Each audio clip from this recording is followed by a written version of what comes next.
Selanjutnya yang ke-6 yaitu PPh pasal 4 ayat 2 terkait dengan pengalihan hak atas tanah dan atau bangunan. Nah, pengertian pengalihan di sini maksudnya adalah menjual ya, penjualan bisa juga tukar menukar termasuk reslag atau tukar guling ya.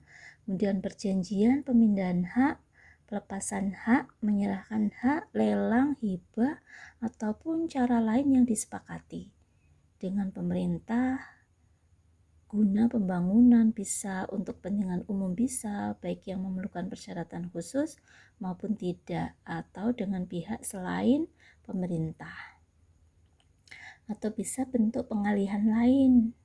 Nah, di sini ada warisan, sewa dengan hak opsi, sell and leaseback atau dijual dan disewa, penyetoran modal, pengalihan sehubungan bangun guna serah, penggabungan, peleburan, pemekaran, pemecahan, pengambil alihan usaha, pembubaran badan hukum, putusan pengadilan, dan seterusnya. Nah, untuk tarif dan dasar pengenaannya apa? Nah, di sini kita mengenal 3 tarif ya.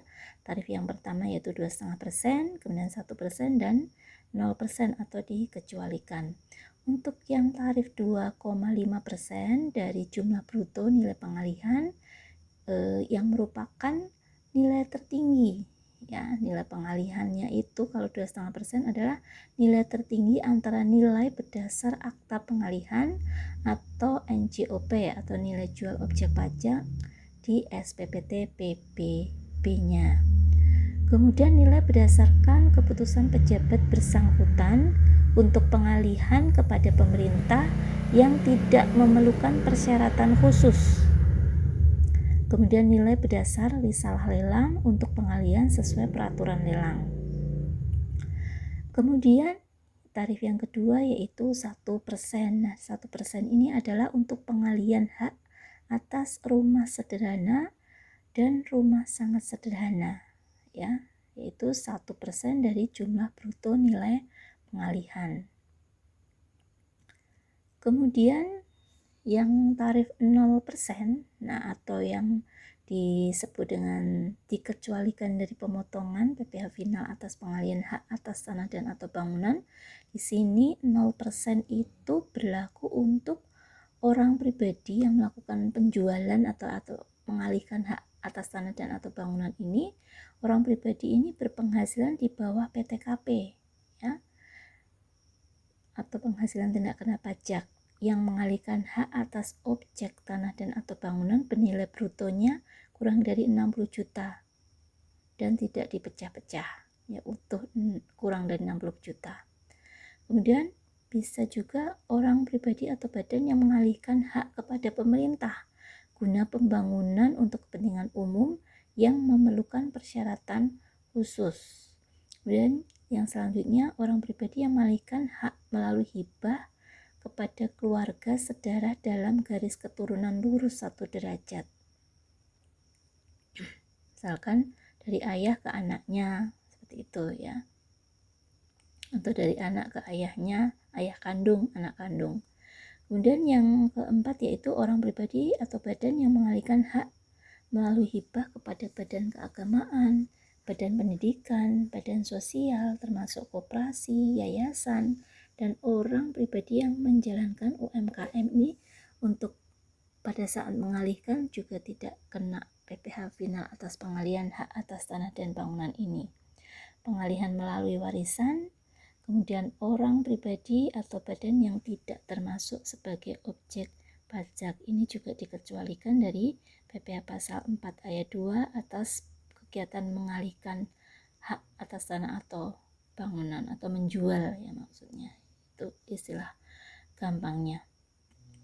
Kemudian yang memotong, menyetor dan melaporkan PPh pasal 4 ayat 2 atas pengalihan hak atas tanah dan atau bangunan ini siapa saja? Nah, ini ada 3. Yang pertama bendaharawan negara. Nah, ini apabila ada pengalihan kepada pemerintah. Nah, untuk pembangunan sarana prasarana umum yang tidak memerlukan persyaratan khusus. Kemudian kepala kantor lelang negara untuk pengalihan melalui lelang. Kemudian wajib pajak yang memperoleh penghasilan dari pengalihan untuk pengalihan selain kepada pemerintah dan kepada lelang. Nah, langsung saja kepada contohnya, yaitu pemerintah Kabupaten Tegal Arum hendak menjalankan suatu mega proyek pembangunan yang bertujuan guna kepentingan umum yang bersifat memerlukan persyaratan khusus, ya. Kemudian atas luasnya area yang dilibatkan, maka diputuskan bahwa seluruh penduduk Desa Maya akan direlokasi dengan seluruh tanah dan bangunan yang dimiliki penduduk akan dibeli oleh pemerintah kota. Desa Maya semula dihuni oleh 9.350 kepala keluarga yang tinggal terpisah. 10%-nya tinggal di rumah sederhana dan rumah sangat sederhana, serta memiliki 1.550 kafling lahan kosong. Pejabat pemerintah menetapkan nilai pengalihan rata-rata rumah hunian adalah 350 juta. Untuk rumah sederhana dan rumah sangat sederhana 125 juta. Dan untuk kafling lahan kosong 77.500.000. Pertanyaannya, berapakah besar PPh pasal 4 ayat 2 atau PPh final ini yang harus dipotong pemerintah kepada seluruh penduduk? Kemudian kita bahas, jawabannya adalah karena di sini pengalihannya kepada pemerintah untuk kepentingan umum dan bersifat memerlukan persyaratan khusus, ya. Persyaratan khusus itu maksudnya untuk kepentingan umum tadi, maka di sini tarifnya 0%, ya, sehingga tadi dihitung semuanya, ya, totalnya nilai pengalihannya. Nah, ini karena nanti dikalikan 0, ini dijumlah, ya, nanti totalnya 0 karena ini tadi, ya, pengalihan hak atas tanah dan atau bangunan kepada pemerintah untuk kepentingan umum, ya, bersifat memerlukan persyaratan khusus seperti itu, sehingga tarifnya 0. Yang ketujuh yaitu persewaan tanah dan atau bangunan. Kalau tadi mengalihkan atau menjual, kalau sekarang yang ketujuh yaitu PPh pasal 4 ayat 2 atas menyewakan tanah dan atau bangunan. Jadi nanti apabila ada pihak yang menyewakan tanah dan atau bangunan kemudian dapat penghasilan sewa, maka yang memperoleh penghasilan atas menyewakan tanah dan atau bangunan ini akan kena PPh pasal 4 ayat 2. Nah, untuk tarifnya adalah 10% dari jumlah bruto nilai persewaannya atau nilai kontrak sewanya. Kemudian cara pelunasannya bagaimana? Nah, ini dipotong oleh penyewa, yang menyewa yang memotong, kemudian disetorkan sendiri oleh yang menyewakan. Kemudian yang ke-8 yaitu usaha jasa konstruksi dan real estate. Nah, di sini ada kategori pajak penghasilan pasal 4 ayat 2 atas usaha jasa konstruksi terbagi menjadi 3 bagian. Yang pertama itu jasa perencanaan, konsultasi, pengawasan konstruksi. Yang kedua jasa pelaksanaan konstruksi. Yang ketiga jasa pekerjaan konstruksi terintegrasi. Nah, penjelasannya bagaimana? Kita bahas satu persatu. Untuk yang pertama itu perencanaan atau konsultasi atau pengawasan konstruksi. Maksudnya adalah bahwa jasa perencana konstruksi adalah pemberian jasa oleh orang pribadi atau badan di bidang perencanaan jasa konstruksi dan mampu menyusun pekerjaan dalam bentuk dokumen perencanaan bangunan fisik. Nah, kategori usaha jasa perencana konstruksi ini juga termasuk dalam jasa pengawasan konstruksi. Jasa pengawasan konstruksi adalah pemberian jasa oleh orang pribadi atau badan di bidang pengawasan jasa konstruksi yang mampu melaksanakan aktivitas pengawasan sejak awal hingga selesai dari pelaksanaan konstruksi tersebut, termasuk di dalamnya kelompok jasa penilai. Kemudian yang kedua yaitu jasa pelaksana konstruksi.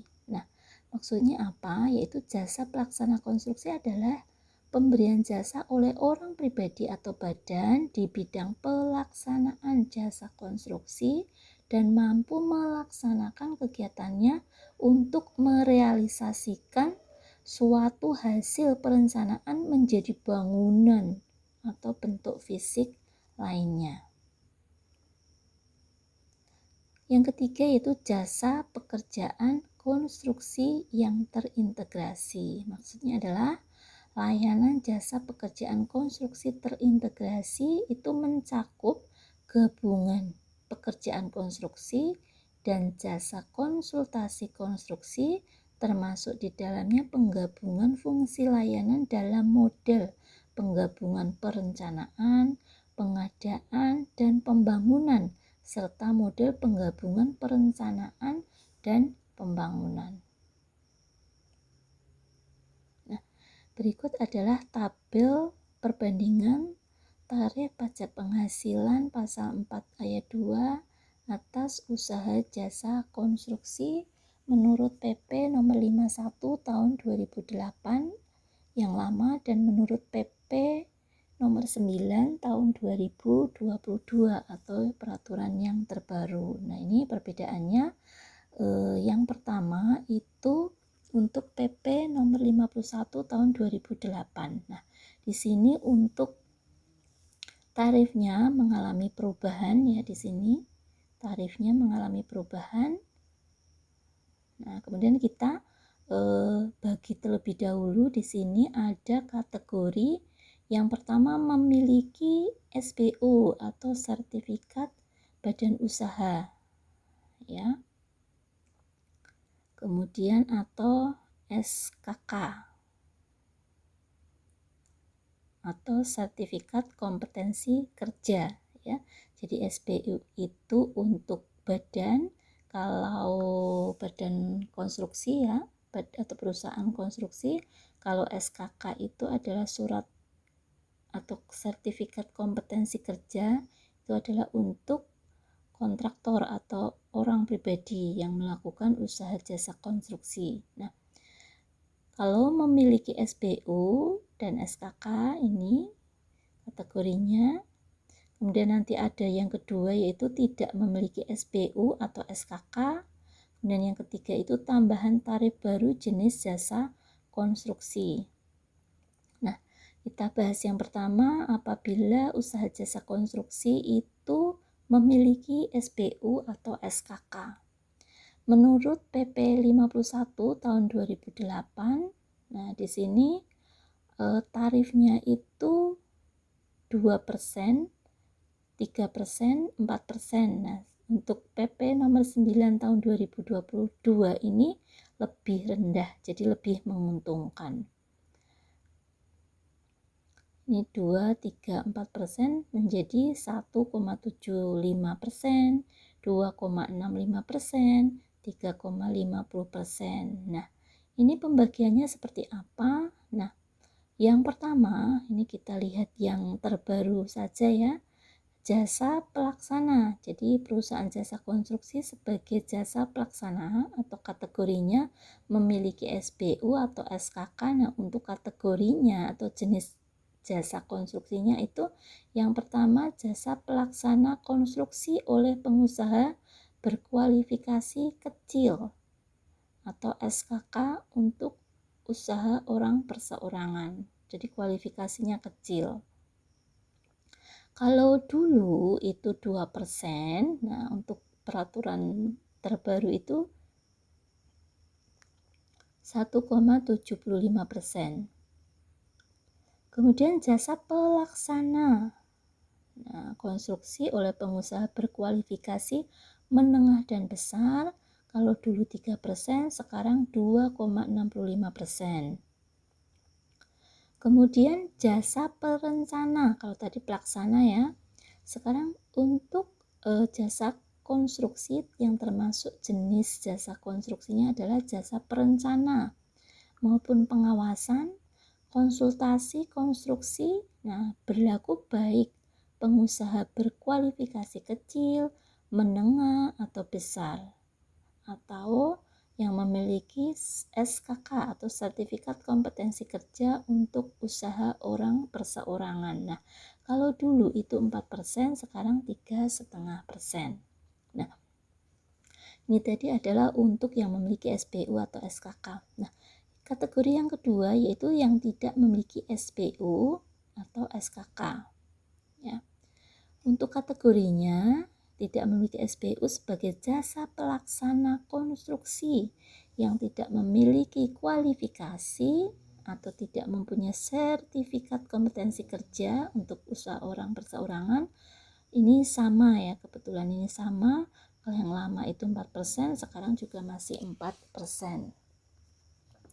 Kemudian kalau jasa perencanaan, pengawasan, konsultasi, konstruksi yang tidak memiliki kualifikasi usaha, itu kalau dulu 6%, nah sekarang juga tetap 6%. Selanjutnya kategori yang ketiga yaitu tambahan tarif baru jenis jasa konstruksi. Kalau menurut peraturan yang lama itu tidak ada ya, tidak ada tarif baru jenis jasa konstruksi.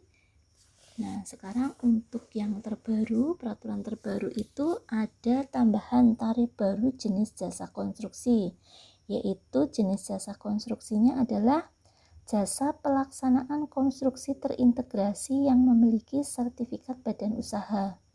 Tarifnya yaitu 2,65%. Kemudian yang selanjutnya yaitu jasa pelaksanaan konstruksi terintegrasi yang tidak memiliki sertifikat badan usaha atau tidak memiliki SKK atau sertifikat kompetensi kerja untuk usaha orang perseorangan. Itu adalah 4%.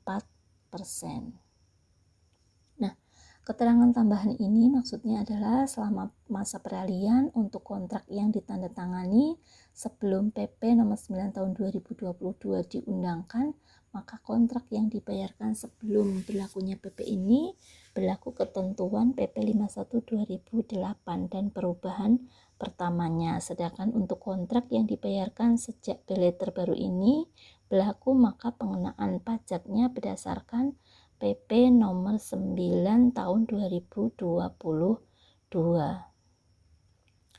Untuk contohnya, nah langsung contoh kasusnya yaitu di sini ada 3, yaitu yang pertama CV Kahyangan merupakan perusahaan yang bergerak di bidang usaha jasa konstruksi sebagai pelaksana pekerjaan konstruksi umum dan berkualifikasi usaha kecil.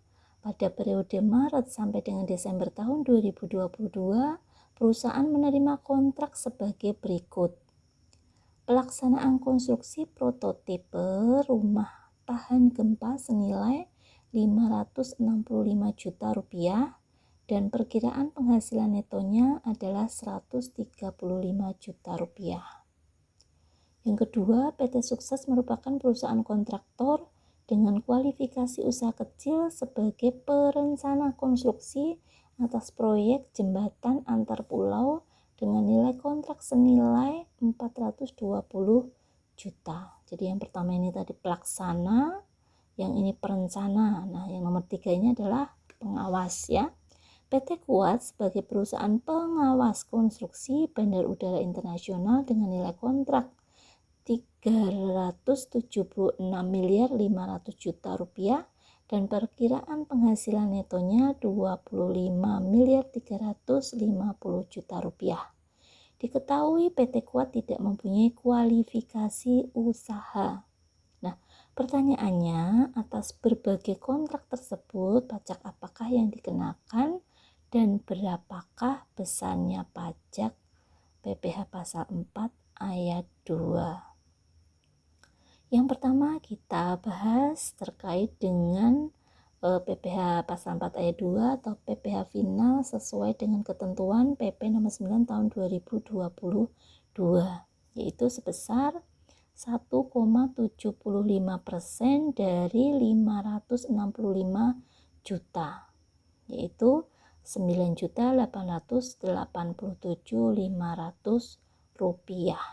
Ya, di sini tadi 1,75% karena di sini adalah pelaksana pekerjaan, ya, konstruksi umum berkualifikasi usaha kecil, yaitu tadi 1,75% dari nilainya ini ya, nilai kontraknya, bukan penghasilan itu ya, tapi nilai bruto kontraknya. Kemudian yang B yaitu tadi adalah usaha jasa konstruksi sebagai perencana. Ya, sebagai perencana di sini mempunyai kualifikasi usaha kecil ya.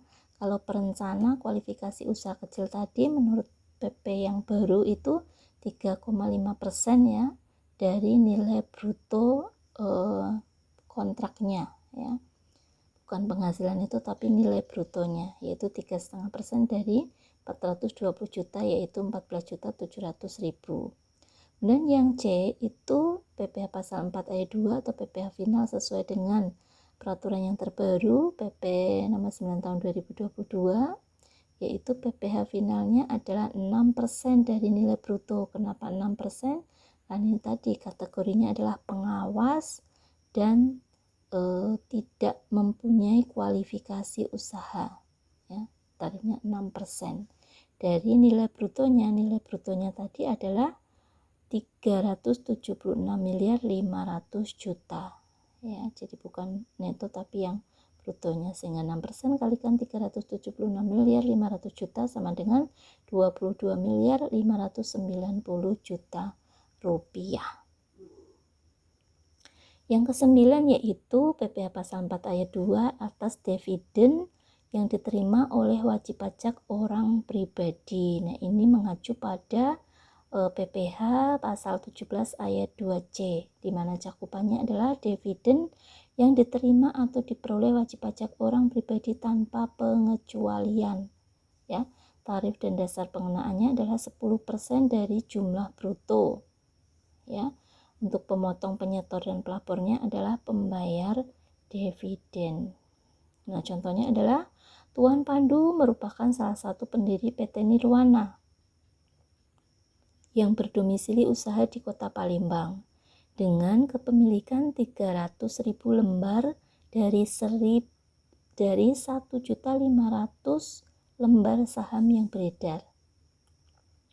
PT Nirwana merupakan perusahaan yang bergerak di bidang pengadaan infrastruktur IT dan tengah mengalami perkembangan pesat sebagai dampak modernisasi IT yang tengah menggejala. Atas kinerja keuangan yang menggembirakan, Dewan Direksi memutuskan untuk membagikan dividen senilai 650 juta di tanggal 31 Desember 2021. Pertanyaannya, yang pertama, berapakah PPh pasal 4 ayat 2 yang dikenakan terhadap Tuan Pandu? Yang kedua, bagaimanakah jika kepemilikan Tuan Pandu ternyata bersifat dominan, misalkan 50%? Nah, ini bisa dilihat di pasal 18 ayat 2B UU PPh. Dan yang C, bagaimana jika dividen yang dibagikan tidak berasal dari laba ditahan? Dan yang D, bagaimana jika sebelum pembagian dividen perusahaan melakukan stock split dengan rasio 3:1. Nah, untuk pembahasannya yang pertama yaitu kita bahas terlebih dahulu tadi kepemilikan sahamnya yaitu 300.000 lembar dari 1.500.000 lembar. Nah, ini adalah 650 juta di tanggal 31 Desember 2021 ya tadi ya. Kemudian, nah pertanyaannya tadi adalah berapa PPh pasal 42 yang dikenakan terhadap Tuan Pandu ya. Karena tadi menerima dividen ya. Jadi dividen yang diterima oleh orang pribadi ya. Tadi seluruh dividennya adalah 650